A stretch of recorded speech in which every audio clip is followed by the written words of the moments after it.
ఎందుకు రామ్ నేనంటే నీకు అంత ఇష్టం? ఎందుకంటే నువ్వు నాన్నవి కదా. Watch our film Anaganaga, streaming now only on ETV Win.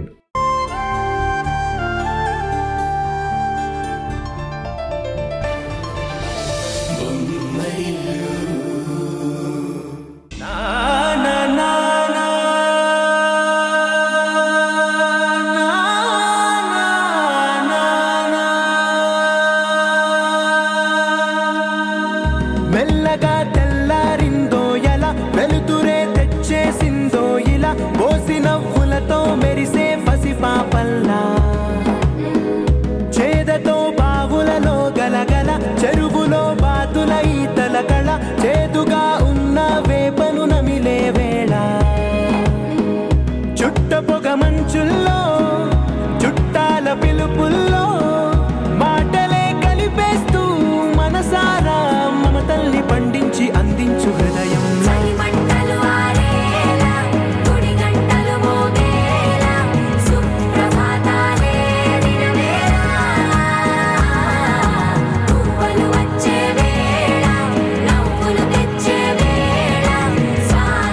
ముగ్గు చాలా బాగుంది ఉషా.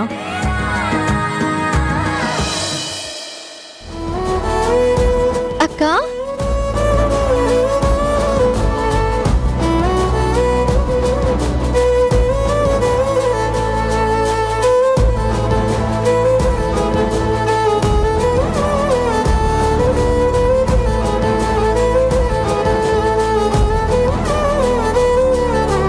ఎలా ఉన్నావు?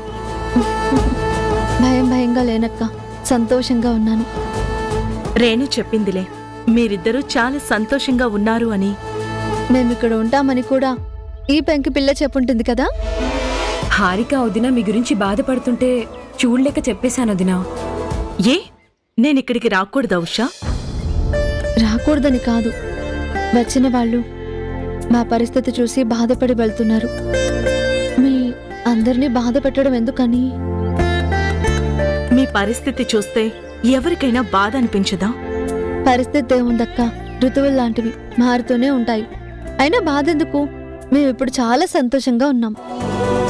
తెలుసు ఉషా, నువ్వు ఎక్కడుంటే సంతోషం అక్కడుంటుంది. ఉషోదయంతో పలకరించే పక్షుల కిలకిల రాగాలలాగా, చంద్రోదయంతో కదలి వచ్చే అలల సవ్వడిలాగా.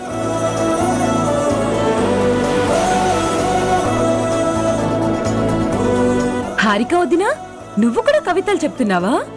6 నెలలు కలిసుంటే వీళ్ళు వాళ్ళవుతారు అంటారు. ఇన్నాళ్ళు ఉషాతో సావాసం ఈ రోజు నాకు ఉషోదయంలా మారి కవితలు కిరణాల్లా బయటకొచ్చేస్తున్నాయి.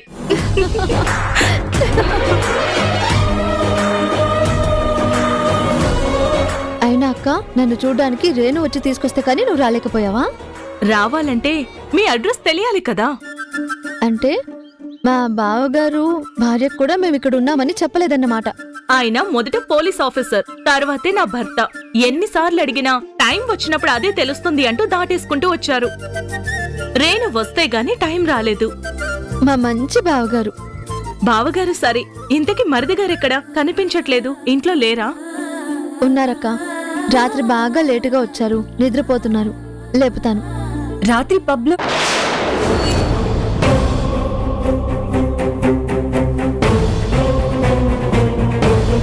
ఏంట్రేను ఏదో చెప్తున్నావు? ఏం లేదు ఉషా, మొత్తానికి ఏదో ఒక జాబ్ చేస్తున్నాడు కదా, అదే హ్యాపీ. అయ్యో, బయట నిలబెట్టి మాట్లాడుతున్నాను. లోపలికి రండక్క, రండి. పబ్లో పాడుతున్న విషయం ఉషాకు తెలుసో లేదో, మనం చెప్పి బాధ పెట్టడం దేనికి? పద.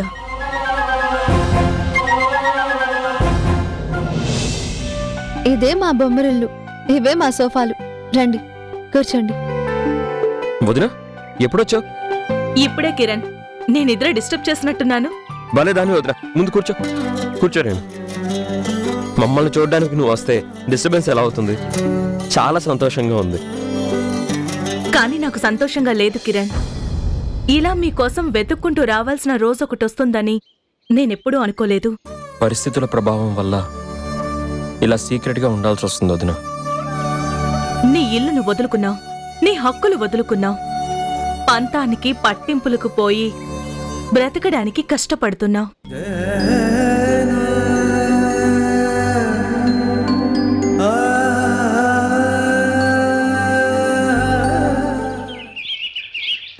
డాక్టర్, దేనికి అర్జెంటుగా రమ్మన్నారు? నేను పిలిచింది మీ అమ్మాయి గురించి మాట్లాడడానికి. Anything wrong doctor? లేదు లేదు, చాలా వరకు ఇంప్రూవ్ అయింది. కాకపోతే ఆ గాయాలు తొందరగా హీల్ అవ్వడం లేదు.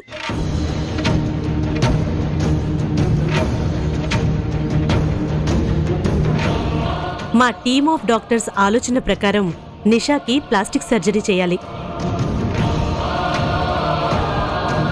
లేకపోతే మొహం చాలా వికృతంగా తయారయ్యే అవకాశం ఉంది. ప్రాణాలకైతే ప్రాబ్లం లేదు కదా డాక్టర్? చెప్పానుగా, క్రిటికాలిటీ నుంచి మొత్తం బయటపడింది. ఇప్పుడు మిమ్మల్ని పిలిచింది భయపెట్టడానికి కాదు, ప్లాస్టిక్ సర్జరీ గురించి అడగడానికి. We need your permission. Do it doctor. నిరభ్యంతరంగా మీరు ప్రొసీడ్ అవ్వండి. నాకు నిషా ప్రాణాలతో కావాలి డాక్టర్. కిరణ్, కిరణ్, కిరణ్, కిరణ్. నిషా, ప్లీజ్ అండి, దగ్గరికి వెళ్ళకండి. ఎవరి కిరణ్?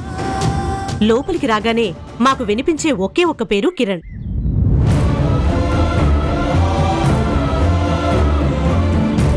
మీకేమవుతాడు? మా శత్రువు. కిరణ్, కిరణ్. ఎస్ డాక్టర్, నా కూతురు నిషా ఈ స్థితికి రావడానికి ఆ కిరణే కారణం. ఓకే ఓకే, మీ పర్సనల్ మ్యాటర్స్ లో నేను ఇన్వాల్వ్ అవ్వడం న్యాయంగా ఉండదు. మీరైతే ప్లాస్టిక్ సర్జరీకి పర్మిషన్ ఇచ్చినట్టే కదా? ఇచ్చినట్టే డాక్టర్. నిషాని సేఫ్ గా మాకు అప్పచెప్తే మీ హాస్పిటల్ కి 20 లక్షలు డొనేషన్ ఇస్తాను. ఇంకా మేము ట్రీట్మెంట్ చేయలేదు మ్యామ్. మాకు నమ్మకం ఉంది డాక్టర్, మీరు పూర్తిగా కాపాడగలరు. మీ ట్రీట్మెంట్ తో నిషా ఆరోగ్యంగా మా ఇంటికి వస్తుంది. ఆ ఒక్క ఆనందం చాలు మాకు. ఓకే, కానీ ఒక చిన్న రిక్వెస్ట్ డాక్టర్, మా నిషా విషయం బయటికి రాకూడదు. మా ఏరియా పోలీసులు ఇక్కడికొచ్చి ఎంక్వైరీ చేసినా మీరు నిషా గురించి ఏ ఇన్ఫర్మేషన్ ఇవ్వకూడదు. తన పేరు నిషా అని కూడా చెప్పకూడదు. How can I stop it? Local పోలీసులంతా మెడికో లీగల్ కేసు కింద దీన్ని రిజిస్టర్ చేశారు కదా. వాళ్ళిక్కడికి రారు, నా కూతురు గురించి అడగరు. ఓకే, మీకంత ఇన్ఫ్లుయెన్స్ ఉన్నప్పుడు మీకు మీ అమ్మాయికి మేమెందుకు ఇబ్బంది కలిగిస్తాం? చెప్పంలేండి. Thank you doctor.